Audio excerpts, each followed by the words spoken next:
Did you know that empowering youth is one of the best ways to help them overcome poverty for good?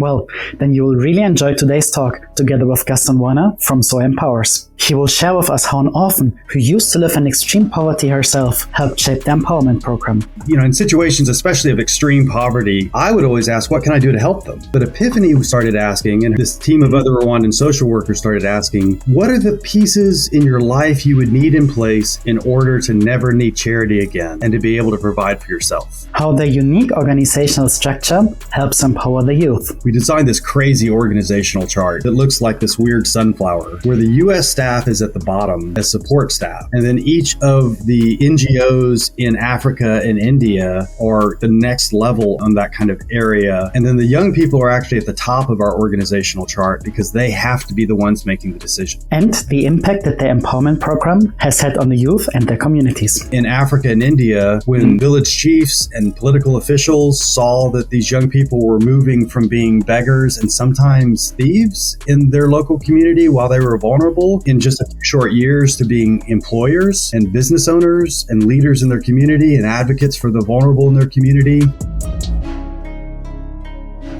Hello and welcome to the Impactful Ninja Show. I'm your host, Dennis Kamprad, and today we are joined by Gaston Warner from Zoe Empowers. Gaston, welcome.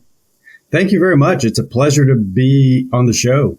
Nice. Happy having you as well. Now, before we go into your journey, give us a little overview. What is Zoe Empowers and what are you doing there? Zoe Empowers it's a really fun concept. It's an empowerment program for orphan children and vulnerable youth that are living in extreme poverty to take the lead in their own journey out of poverty. And what we've organized is a global network of local organizations, so local staff to each country where we operate, that are joining together to empower orphans using this program. Nice. With that in mind, let's rewind that. Let's get back to that later as well. Tell us a little bit about your journey as well. What did you do before joining Zoe Empowers? Well, before joining Zoe Empowers, I'm a pastor, a Methodist pastor, and I also have some business training. My wife and I met just in college, and right after college, we got married and pursued our education. And we were in North Carolina in the U.S. doing some work at Duke University, and then we took a stint in England serving churches there. My wife pursued her PhD, and it was a problem for me because she was getting smarter and I was getting dumber. So I also took on an MBA, and so I was able to pursue a little business training.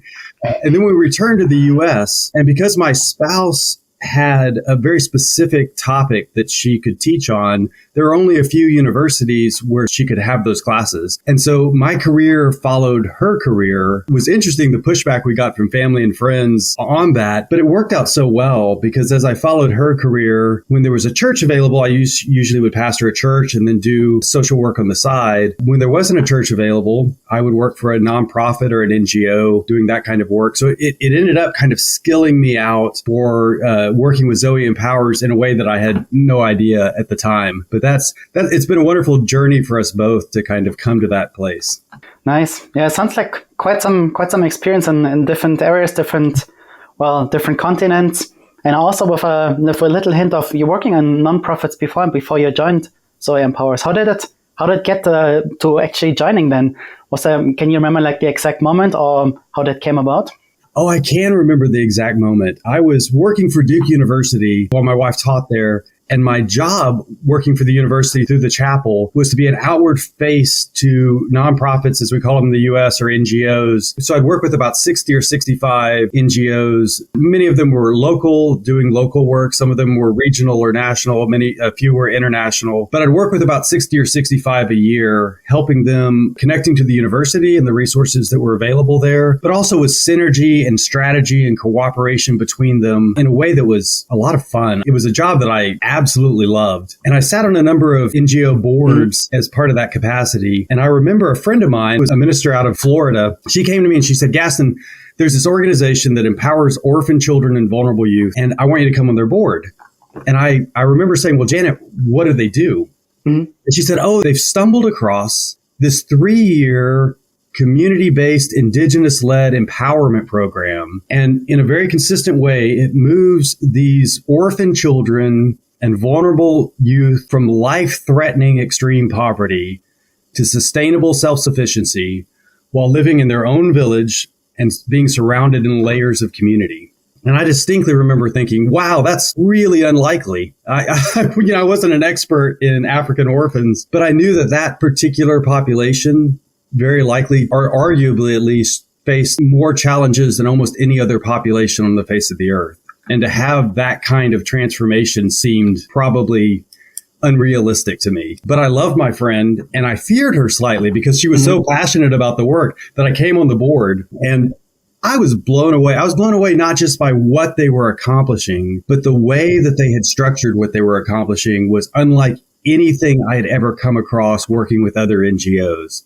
And so I was all in. After 2 years on the board, my wife gave me permission to come on staff, which was kind of a funny transition because I really enjoyed my position at Duke University. But it has been an incredible ride ever since. And so it was really kind of a wonderful introduction to the ministry. From some research, I also saw you joined quite some time ago as a board member first, and then, stepping your way up and becoming much more operational within the organization and being the CEO now. How was that transition for you from being a board member to jumping in much, much deeper?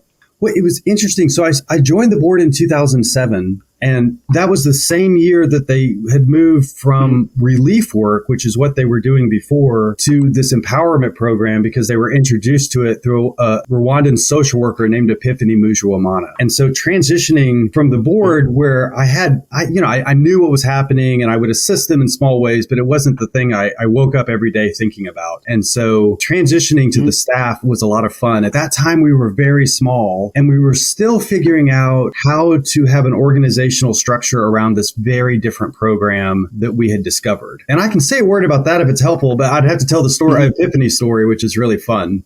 Yes, please.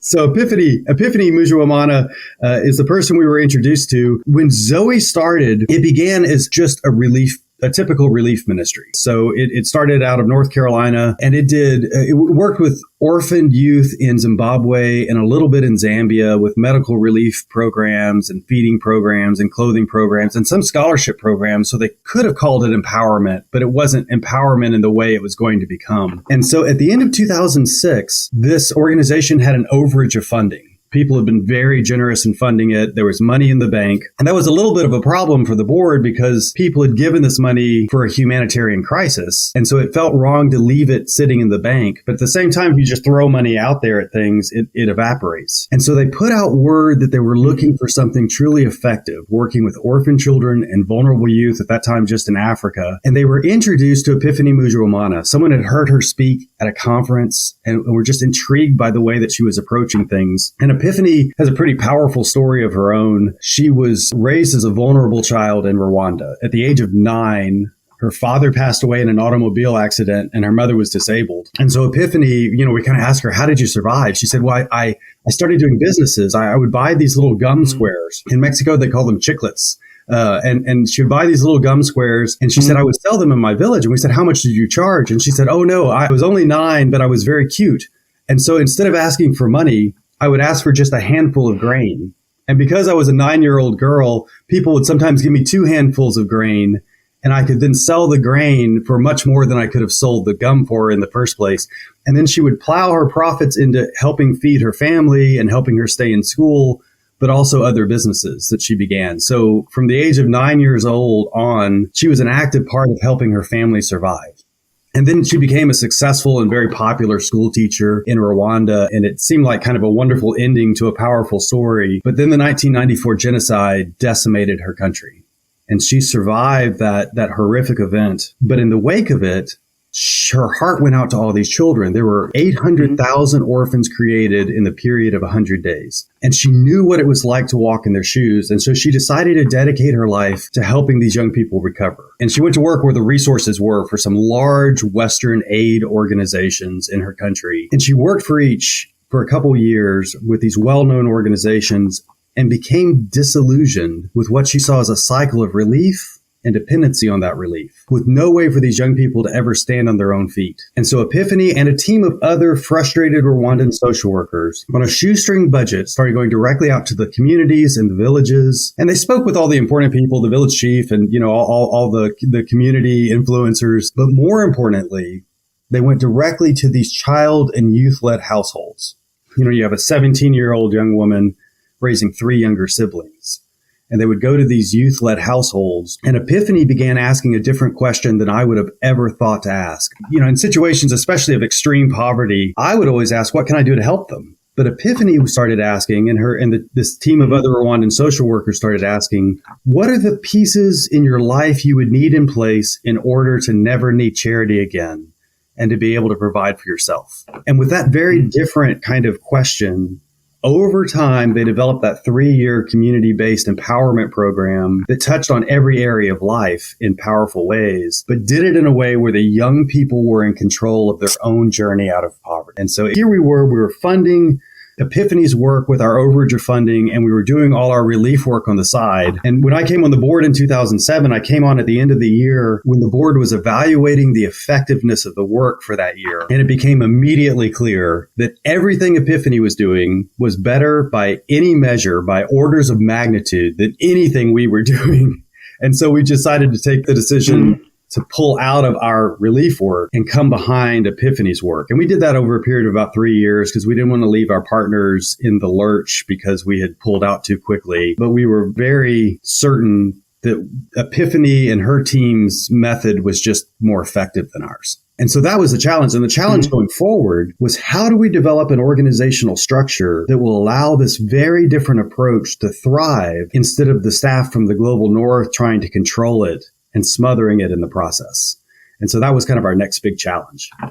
Oh, wow. So many things all at once there. It sounds like a beautiful transformational journey from Epiphany from the very beginning, that she was able to, take into the world and help people in completely different places with a similar approach than what she experienced in her childhood. It's like kind of reminds me of the saying is like between just giving someone a fish and teaching someone how to fish, and really enabling them to be on their own feet instead of just having to depend on charity work. You also mentioned there was like a lot of transformation happening between Epiphany's programs and the other programs, and as like some kind of transformation phase with the charity work. Walk us through what happened afterwards. How was this transformation, and where are you now with Zoe Empowers as well, with all the work that you're doing? Yeah, the transition was really interesting. And I love your example of teaching a person to fish instead of giving them a fish. And what Epiphany was doing is teaching them to fish and then teaching them how to run the fishing industry. And these young people were just thriving in that. But the transformation on our part was really interesting. As an NGO, we had a number of supporters, and the supporters had bought into the relief efforts that we were doing. And this was a decade and a half ago, before empowerment really became something that was a popular term. And so when we made the transition, a lot of our supporters were quite concerned. There were 3 or 4 schools that we worked with, and we worked a lot through schools. We did some scholarships for orphan youth to attend those schools, and we paid for some of the food that they would require and some of the pieces they would need for that. And then we helped fund the schools. And when we made that transition, a lot of our donors were very nervous about the transition. They didn't understand why we were changing things. And the schools that we were supporting were also understandably quite nervous. But what we decided to do is, because we were sold on this idea of empowerment, we went to the schools that we were partnering with and we said, look, we're going to transition to empowerment from this relief work. And we would love for you to transition as well if you would like to. And so we said, for the next 3 years, we'll continue at the grant level that we've been giving you, so that you have time to make alternate plans. Or if you would like to pursue some kind of income generating activities for the school that would replace the money we're giving you, we'll give you this much larger grant and you can do the empowerment pieces. And I think out of all the schools we were partnering with, only one school took us up on that. And they started a piggery in their school, and that piggery was so successful, and it taught the students how to operate a business as well, that it almost fully replaced the funding that we had been giving them. But the rest of the schools just took the grant for the next 3 years. Oh, wow. And then that relationship tailed down. And so it was kind of a sad story in how difficult it is to change methodology for doing things. But it was their decision. And so hopefully it worked out past us. Our donors, it took a little while to make that transition. But as soon as they started seeing the impact of the empowerment work over the relief work and the sustainable impact, and they began to understand what we were trying to accomplish, they not only continued to support us, but they increased that support and they started sharing it with others. And so while it was a risk at the moment, it turned out to be a much better model for both raising funds and having impact. Sounds like some big self-selection happening on both sides. On the one hand, for the schools selecting whether they want to go with this new model or not, and only one school chose basically getting a bigger grant for doing something different that then also happens to be more impactful. And the same with the donors to see the impact that they can have with, and then choosing whether they want to continue going forward with this new model or not. How exactly did this happen and over the next couple of years? So you mentioned like from the beginning, there's like always this kind of transitional period. How did you evolve then, fully going with Epiphany's model? Yeah, and in retrospect, that's all so clear. But in the moment, things are less clear. And so at the moment, we were thinking, and that was about the time I was on staff and became kind of directing the program. And our thought was, all right, there's this amazing program. And by that time, it had been replicated in Kenya and Rwanda and Zimbabwe. And we thought we have something that's really powerful here, and it's replicable and scalable to an extent that we haven't seen before. But we need to set a new organizational structure around it, and a structure that will allow it to be free to become what it really can become without smothering it. Because, I mean, I'd worked in enough nonprofits, especially international nonprofits, to know that often the global north controls the narrative and controls the programs, and the implementers in the global south are just doing a job, as with the global north kind of controlling what that is. And that, again, that's something that's beginning to change. But 15 years ago, that was still very much the model. And so we wanted to break out of that model. So we set a few internal disciplines to the organization. One of the big lessons we learned from the program is that for empowerment to actually work, the young people, these orphan children and vulnerable youth, had to be the decision makers. And if they weren't making their own decisions, then whatever they learned and achieved wouldn't be sustainable beyond the 3-year program. And so we needed an organizational structure that took kind of that top-down power structure and flipped it on its head, so that it was the participants making the decisions and the support staff were the people that would normally be in charge. And so we designed this crazy organizational chart that looks like this weird sunflower, where the U.S. staff is at the bottom as support staff. And then each of the NGOs in Africa and India are the next level on that kind of area.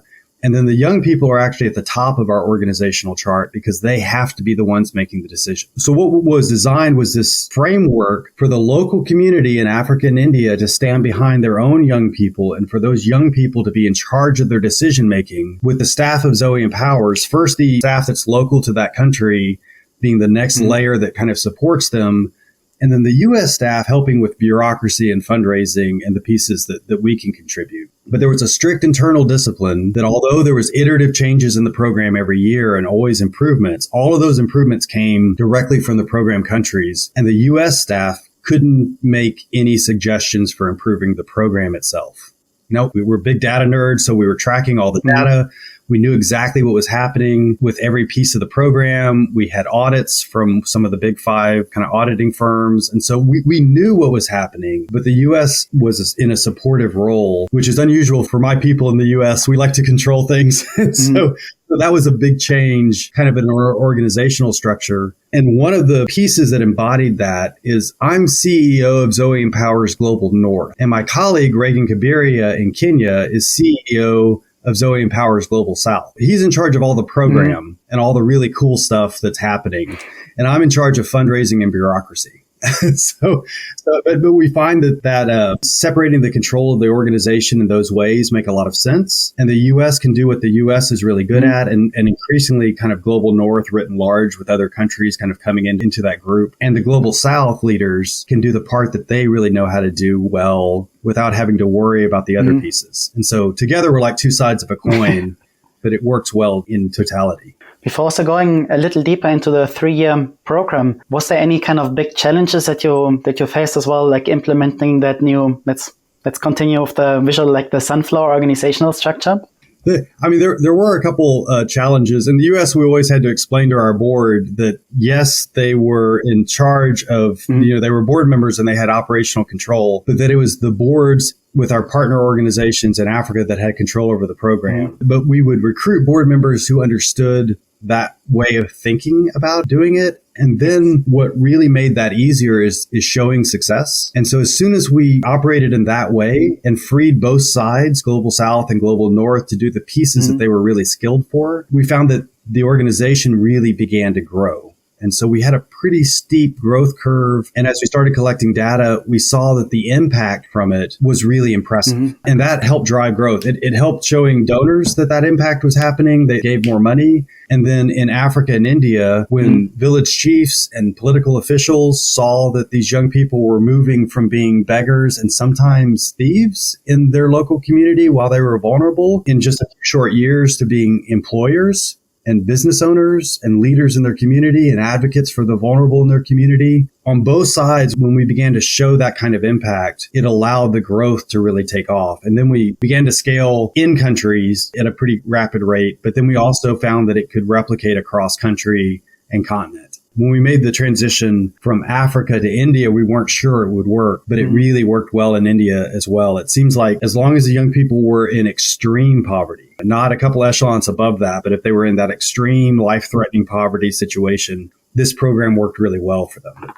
Let's jump a little deeper into the program as well. Can you give us an overview of how is this 3-year program structured and how does it really empower those kids, those youth in poverty?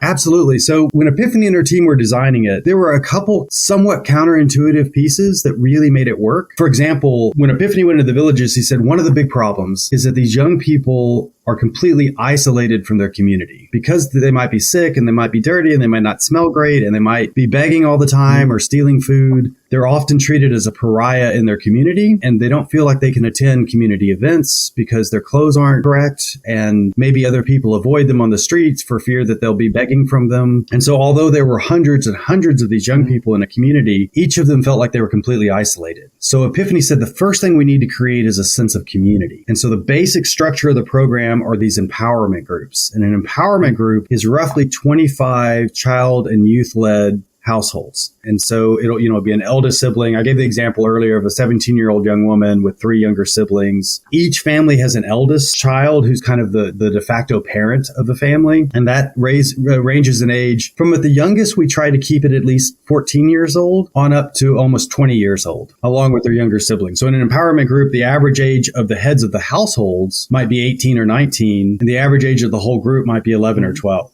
And so the younger siblings range everywhere from infants on up to, kind of early teens usually. So that's the basic structure of the program, these empowerment groups. And that empowerment group is the unit that kind of moves forward. And Epiphany said, look, there's a couple other pieces.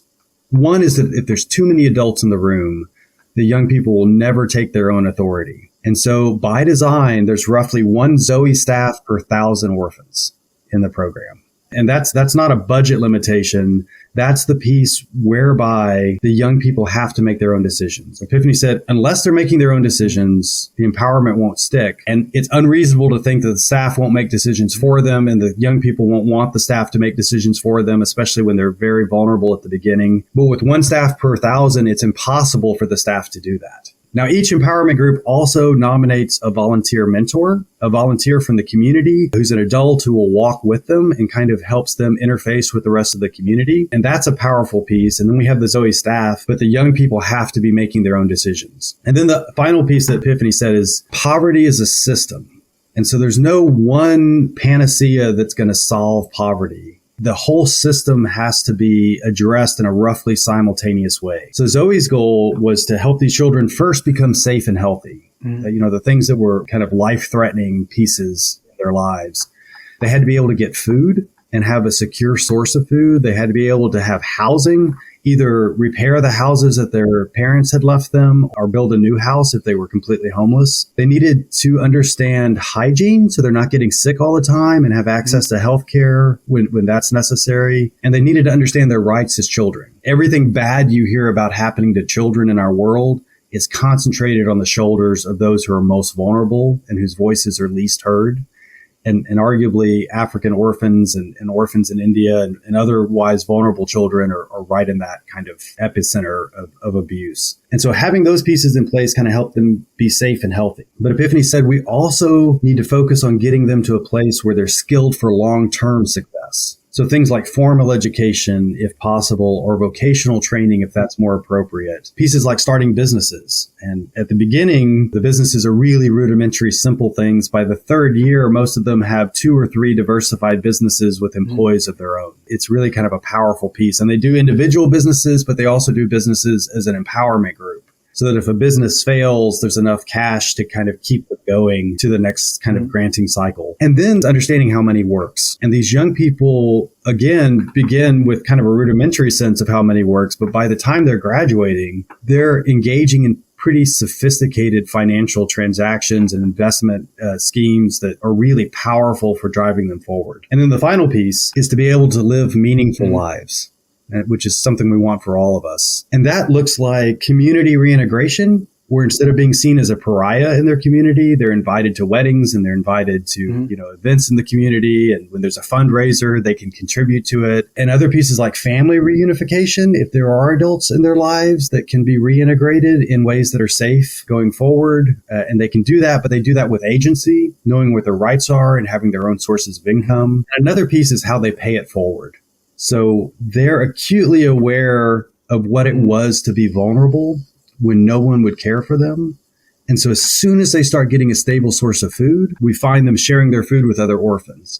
As soon as they need to hire employees in their business, we see them hiring other orphans or widows because they know how much they struggle as well to be their employees, so they can help them do that as well. We find them identifying elderly people in their community and digging latrines for them. It's so important for them that they started as recipients of this mission, but very quickly they become not only participants, but they become the ones who are reaching out to others who are vulnerable in their village. It's just a really beautiful kind of thing that begins to happen. Yeah, that sounds really beautiful indeed.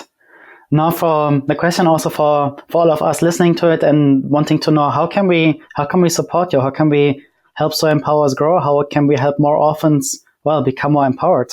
Absolutely. We're looking to grow in 2 separate ways. And so your listeners perhaps can assist us in one of these 2 ways. We'd like to grow our own organization. We know that we can do this and we can expand to new countries. This year, we grew by almost 29% in terms of how many children came into the program. So we had an additional 15,000 that was able to enroll over last year. And so we're serious about kind of responsibly but aggressively growing so we can help more children. And so funding is always a big piece of that. If people would like to help us with funding, we'd love for them to contact me personally or through our website. But we also want to share this approach with other organizations. If we could get the Plan International and World Vision and Compassion and Samaritan's Purse and some of these larger organizations to take on this kind of empowerment approach, we could move from a drop in the bucket to something that substantially impacts this humanitarian crisis, along with thousands of smaller NGOs that are looking for more effective ways to engage this population. So in addition to growing our own program, we're also actively trying to share this approach with others. And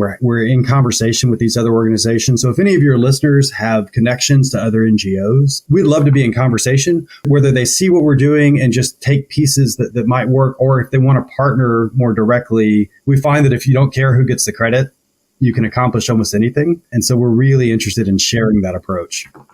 Nice. So basically for our listeners, we'll put all of these things in the show notes as well. You can, on the one hand side, basically go to zoeempowers.org and have a look at how you can get involved, but then also have a look which other organizations would be great partners as well, and reach out to Gaston directly with some tips here. Absolutely. That would be wonderful. Beautiful. Let's have a slight transition into the next section, go into your personal learnings as well. Based on all the work that you've been doing with Zoe Empowers, how did that reflect on your personal life? How did it change yourself as well? You know, it's hard to see these young people who have had so many things go against them in life and witness their resiliency without being changed by their example. And so a lot of pieces that I've learned from the children and the youth in Zoe's program.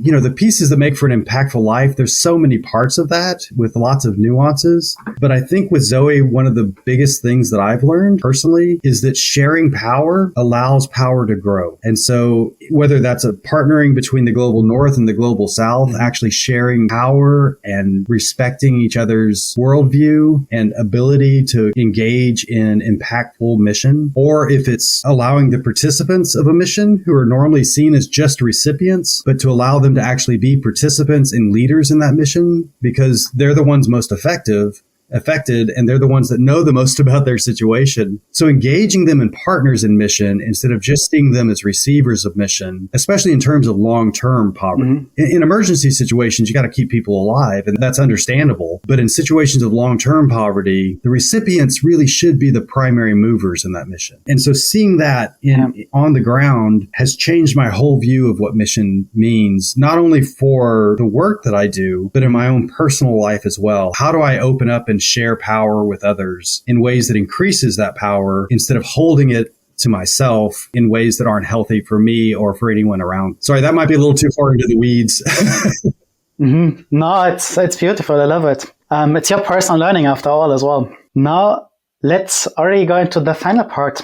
If you had to share with our listeners one tip so that they could become more impactful, what would that one tip be? So I think being open to not just having to design a new idea, but to look around and see what's really effective and is actually working, even if it's in small ways or in a place that's normally overlooked, but to see what's actually working in a mission and coming behind that instead of us always having to design our own way forward, especially for those of us in the global north. I think sometimes we see our own country's wealth and achievements, especially as it compares with some places in the global south where there seems to be a lot of poverty and a lot of problems.